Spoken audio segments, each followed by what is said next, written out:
नमस्कार, मैं अमित कुमार। आप देख रहे हैं बिहार न्यूज नेटवर्क। अभी हम मौजूद हैं बिहार के बरारी प्रखंड के रौनिया पंचायत में। ये जो शख्स जिन्हें आप हमारे टीवी स्क्रीन पे देख रहे हैं, ये कौशल किशोर यादव जी हैं, मुखिया संघ के अध्यक्ष हैं, मुखिया हैं और कर्मठ नेता हैं। आइए सीधे तौर पर इनसे जानते हैं 18 से 19 माह हो गए इनके चुनाव जीते हुए। इन बीते वर्ष में इन्होंने क्या क्या विकास का कार्य किया है, किस प्रकार की परेशानियों का सामना करना पड़ा है जनता के बीच इनको विकास कार्य में। रुक करते हैं और जानते हैं मुखिया जी से। मुखिया जी, आपका बहुत बहुत स्वागत है हमारे बिहार न्यूज चैनल में। जी, आज आपके सामने और आपका क्या चैनल है? बिहार न्यूज। बिहार न्यूज के चैनल के माध्यम से हम सरकार को अवगत कराना चाहते हैं। मन सरकार में हम हैं और शुरू से ही कर्पूरी जी के टाइम से ही है, लेकिन सरकार से मेरा आग्रह है कि पंचायत के मुखिया यानी त्रिस्तरीय प्रतिनिधि का पूरा उनके अधिकार का हनन हो रहा है। यानी एक भी काम मुखिया केवल नाम का रह गया।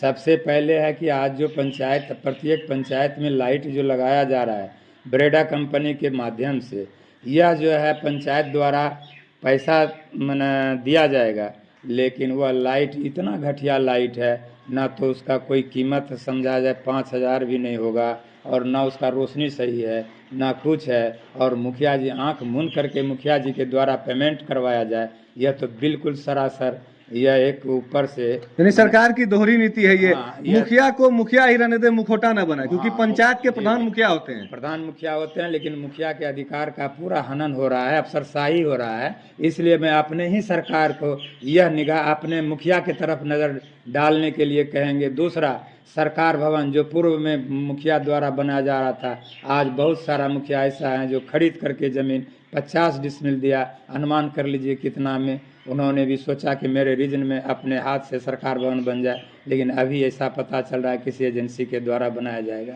आज जो है कबीर अंतोष्टि जिनका जो है अंतिम संस्कार के लिए अभी 2 साल के बाद, अभी 2 साल पूर्णने जा रहा था, अभी हाल फिलहाल में 7 आदमी को हम चेक वितरण कर पाए हैं। और जिस वक्त मर जाता है उस वक्त अगर पैसा नहीं दिया जाएगा, वैसे गरीब को जो लाश नहीं उठ पाएगा, इस तरह हम लोग करते हैं, उनको पैसा भी देना पड़ता है। और इतना यह तो डायरेक्ट मुखिया के हाथ में रहना चाहिए। तो पैसा वगैरह मुखिया जी तो वो अपने कोटे से एक समाज सेवी के रूप में आप देते होंगे, के रूप में देना पड़ता क्योंकि आपकी छवि को बचाना पड़ता है। आप मुखिया हैं, क्योंकि उन लोगों ने हमको चुना है, विश्वास करके हमको बनाया है। उसको हम समझा नहीं पाएंगे कि मुखिया जी सरकार पैसा नहीं दिया है, मुखिया समझा नहीं पाएगा। उनको तो देना ही देना पड़ता है, वैसे गरीब है उसको देना पड़ता है। इस पर जो है सरकार का निगाह पड़ना चाहिए कि इस पर विचार हो।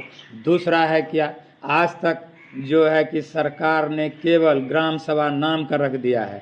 आज जो है उसमें टाइड इन टाइड, उसके बाद जीएसटी, और जिनके पास वोचर है उसके पास मटेरियल हम खरीद के भी देंगे तो उसके पास जाएगा। यानी इतना बांध दिया है कि काम यदि हमारे यहाँ मुस्लिम पंचायत है, वहाँ छठ घाट नहीं बनाना है तो वहाँ छठ घाट बनाना पड़ेगा, आपका वो अनिवार्य है। तो सरकार इस पर अविलंब विचार करे कि जिससे मुखिया नहीं तो लाचार होकर के मुखिया ऐसे ऐसे सारा काम जो है लगता है अफसरशाही और मुखिया ही बेकार है। एक बात तो जान लीजिए कि जिस तरह से आप जनप्रतिनिधि जनता के द्वारा चुने हैं, उसी तरह एक छोटा सा एंगल वो भी जनता के द्वारा चुना गया। आपको कितना सुख सुविधा है, आप कितना सुख सुविधा में लैस हैं, लेकिन एक मुखिया पर कितना प्रहार हो रहा है, प्रतिदिन हर काम पर हनन हो रहा है। मुखिया की हत्या वगैरह भी हो रही है काफी। मुखिया सैकड़ों मुखिया मारे गए, ना तो उसका कोई सुरक्षा का जो बात हो रहा था। पंचायती राज मंत्री ने कहा था, सम्राट चौधरी जी ने, कि सारे प्रतिनिधि को आर्स मिलेगा।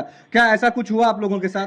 आज तक ऐसा कुछ भी नहीं हुआ है और इस पर भी सरकार का निगाह होना चाहिए कि मुखिया का सुरक्षा। मुखिया भी एक अंग है, मुखिया भी आप लोगों के सहयोगी है, लेकिन आप लोग जो है कहीं कहाँ नज़र दे दिए हैं। दिन प्रतिदिन उस पर एक न एक अंकुश ही केवल लगाने का काम करते हैं। इस चैनल के माध्यम से हम यही आकर्षित करेंगे सरकार का कि आप पंचायत के प्रतिनिधि पर ध्यान दें, इससे आपका हाथ मजबूत होगा, नहीं तो मुखिया नाराज अविलंब हो जाएगा। आने वाले चुनाव में काफी घाटा हो सकता है मुखिया के द्वारा। जी, सारा मुखिया का भी एक संगठन है। हम लोग चूँकि मुखिया संघ है और मुखिया का एक पंचायत द्वारा जनता के द्वारा चुना गया है। हम लोग भी तो आखिर लाचार मजबूर हैं जनता से, और जनप्रतिनिधि होने के नाते हम लोगों को तब तो सरकार के विरुद्ध जाना पड़ेगा। 15वीं वित्त आयोग से मुखिया जी 18 से 19 माह में क्या क्या विकास हुआ आपके पंचायत में? हमारे पंचायत में केवल वही गली गली में फेवर ब्लॉक हुआ, कुछ नाली और टाइल्स मतलब नाला अनिवार्य है, तभी आप जो है ढलैया कर सकते हैं। उसके बाद फेवर ब्लॉक होना अनिवार्य है। मतलब ऐसा काम है जो नहीं भी चाह के भी आपको करना है। तो यानी विकास में बाधा आ रही है, आप में विकास खुल के पूरा नहीं कर बाधा, पा रहे यानी हैं। ग्राम सभा केवल नाम का है, उसमें आप कोई निर्णय नहीं ले पाते हैं। अपना खुला बात नहीं है कि आपके निर्णय ग्राम सभा में जो निर्णय लिया गया सर्वसम्मति से उसको आप कर लीजिएगा। जो उसमें बांधा हुआ है उसी के अनुसार आपको चला। मुखिया जी, जल नल की कैसी स्थिति है आपके पंचायत में? जल नल मेरा दावा है, प्रधानमंत्री जो प्रचार प्रसार कर रहे हैं कि हम जल नल हर घर शुद्ध पानी का व्यवस्था कर दिए, इसके लिए जो चापाकल का था वो भी बंद हो गया। लेकिन मेरा दावा है कि पूरे जिला में 30% भी सफल नहीं है और मेरे पंचायत में तो 1% भी नहीं। ये माननीय मुख्यमंत्री जी का ड्रीम प्रोजेक्ट है, 7 निश्चय योजना के अंतर्गत का ये ड्रीम प्रोजेक्ट क्या आपके पंचायत में धरातल पे है? हमारे यहाँ बिल्कुल किसी काम का न। कई बार हम स्कूटी से मिले, स्कूटी से जांच कराए, यही इस विभाग को कह के हम थक गए। यानी अधिकारी पर अधिकारी द्वारा लापरवाह है, पूरा लापरवाही। और यह जो है बिल्कुल असफल है। एक भी लगता है कि उनका जो यूनिट है कितना जो है उसका 3 यूनिट कनेक्शन लगा, जी। कनेक्शन जो लगा उसमें 100 का है तो उसमें 5 भी कहीं सही है कि नहीं, 2 भी सही है कि नहीं, पूरा जो है। कितने जल मीनार है आपके पंचायत में मुखिया जी? हमारे यहाँ 10 है लगभग। पीएचडी से है या पीआरडी से है? पीआरडी से जी, लेकिन वो पीएचडी से है। देख रेख किनके अंदर में है? देख रेख जो है पहले पूर्व मुखिया जी जो बहाल किए थे। जी। लेकिन वो लोग क्या करेगा, ना तो उसको कोई वेतन मिल रहा है जी, न एक भी आज तक एक पैसा न एक वेतन। इसका भी हम लोग कई बार जिला में आवाज उठाया, एक्जीक्यूटिव को बोले नहीं अविलंब करा देंगे, लेकिन आज तक न तो उनको कोई पैसा दिया गया, ना तो कहीं कोई सुधार नहीं। जहाँ तहाँ अगर कहीं चला देता है, उनके किसी के दरवाजे पर पानी बह रहा है, किसी के घरे में जा रहा है, एक विवाद ही खड़ा हो जाता है। बिल्कुल असफल है। इस पर सरकार का ध्यान आकृष्टित होना चाहिए और सरकार को इस पर संज्ञान लेना चाहिए, नहीं तो ये बिल्कुल असफल योजना है और इस पर हम लोग जो है काफी विरोध है हम लोगों का। जल की स्थिति जो है आपके पंचायत में धरातल पर नहीं है, धरातल काफी परेशानी है जल को लेकर के आपके पंचायत में। असफल है, बिल्कुल असफल। कहीं किसी का ना तो चलता है, ना कभी कितना हम लोग गए, मैंने स्कूटी के पास गए, सबके पास गए, कितना सब कहे, लेकिन यानी जेई वगैरह पीएचडी के नहीं सुनते हैं। जेई क्या, स्कूटी तक गए, स्कूटी खुद आए और यहाँ के वो चैनल पर खबर भी चला और वो अपने आप उनका जो बयान था कि आप जो है खोज रहे हैं एग्जैक्ट मैंने क्या है उसका, तो हम बोले कि भाई एग्जैक्ट कितना कनेक्शन है, कितना आपका चालू है, यह तो जानना जरूरी है। आप कह रहे हैं कि अब इससे बढ़ नहीं पाएगा, अभी सरकार के पास कोई फंड नहीं है, लेकिन आप जितना चलाए हैं, जितना आपका कनेक्शन है वह चल रहा है, बिल्कुल असफल है। बिल्कुल हमारे यहाँ जो इसका ठेकेदार है वो तो बिल्कुल पता नहीं, वो अफसर पर ही भारी है। ये थे मुखिया जी, इनके पंचायत की समस्या जो है ड्रीम प्रोजेक्ट, माननीय मुख्यमंत्री नीतीश कुमार जी का जो ड्रीम प्रोजेक्ट है, इनके पंचायत में धरातल पर नहीं है, फेल्योर है। और अधिकारी पदाधिकारी जितने भी हैं लापरवाह हैं। इस पंचायत में जल को लेकर के काफी परेशानियों का सामना करना पड़ रहा है जनता को। सिस्टम से भी कुछ विकास हुआ है मुखिया जी? सिस्टम से भी उसी तरह उसमें भी बंधे हुआ है।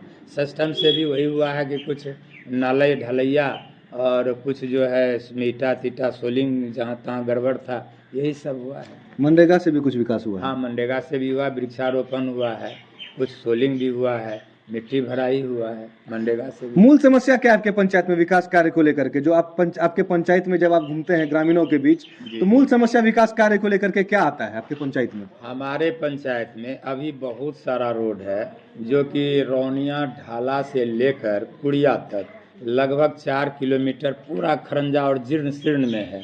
अभी इतना लंबा हम लोगों को तो ढलैया करने का कोई निर्देश ही नहीं है। अगर एगो छोटा है तो उसमें भी नाला देना है, यह संभव नहीं है। फिर कुड़िया से लेके 56 मिलिक से लेके आगे लगभग 2-3-2.5 किलोमीटर वहाँ भी है।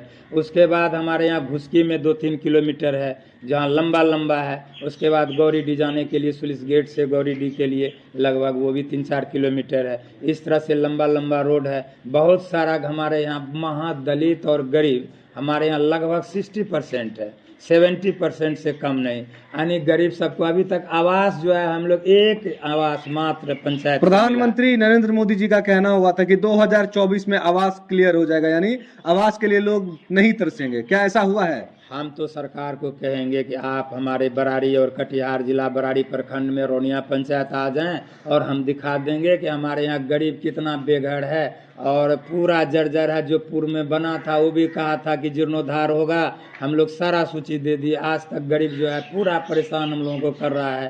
कोई आज तक एक इंदिरा आवास केवल मुख्यमंत्री योजना से इधर हाल फिलहाल में पंचायत को एक मिला है। इस तरह हम गरीब को क्या, हम लोग मुखिया, लगता है कि मुखिया रहते हुए भी रिजाइन मार देना ही उचित है। हमारे चैनल के माध्यम से पंचायती राज मंत्री और माननीय मुख्यमंत्री बिहार सरकार से क्या विशेष मांग रखना चाहेंगे अपने पंचायत के विकास को लेकर के? हम ऐसे लिखित में भी पंचायती राज से मंत्री जी से दिए भी हैं। उनसे दिए थे कि जो कि ब्रेडा कंपनी द्वारा लगाया जा रहा है उसमें वह जो है बिल्कुल अविलंब उसको रोका जाए और मुखिया के माध्यम से उनके मुखिया के अधिकार का हनन नहीं हो। यह बिल्कुल मुखिया के माध्यम से होना चाहिए। सरकार भवन जो बन रहा है वह मुखिया के माध्यम से होना चाहिए। आज जो है अंतोष्टि, कबीर अंतोष्टि वाला अविलंब जो है जैसे मरे उसको मुखिया या सचिव पंचायत जो भी हो जिनको अच्छा लगे उनके द्वारा वो जो है उनको तुरंत भुगतान अविलंब जैसे मरे उसको अविलंब दिया जाए, यह व्यवस्था होना चाहिए। और हम यह चाहेंगे कि जो गरीब हरिजन महादलित है आवास का संख्या जो है विलम्ब बढ़ाया जाए, जिससे गरीब का, नहीं तो झूठे ढिंडोरा पीटने से सरकार जो ढिंडोरा पीट रही है, लोग कह रहा है कि सरकार दे रही है और आप लोग कहाँ कर देते हैं। अरे भाई, हम लोगों के पास आएगा तो हम जनता का नहीं बना के थोड़ा पॉकेट में रख सकते हैं। सरकार केवल ढिंडोरा पीटना और ये इसको बंद कर दे, काम करना शुरू करे, नहीं तो हम लोग जो है कोई भी सरकार हो उसके विरुद्ध आवाज़ उठाते रहेंगे। इसके लिए चाहे जो करना होगा हम सभी मुखिया एक होकर के बुलंद होकर के आवाज़ उठाने का काम करेंगे। ये थे रोहनी पंचायत के मुखिया कौशल किशोर, रोहनिया पंचायत के मुखिया कौशल किशोर यादव जी। इनके पंचायत की जो मुख्य समस्या है, जिला मुखिया संघ के ये अध्यक्ष हैं और इनके पंचायत की जो मुख्य समस्या है वो रोड को लेकर के है। उतना आवंटन नहीं हो पाता है जिस कारण बस ये अपने पंचायत का विकास कर पाए। मैं चाहता हूं अपने चैनल के माध्यम से पंचायती राज मंत्री तक ये बात पहुंचे कि ज्यादा से ज्यादा आवंटन इस पंचायत को मिले, जिसे फलीभूत रूप से हमारे मुखिया जी इस पंचायत में विकास कर सके। कैमरामैन गौरव के साथ अमित कुमार, बिहार न्यूज।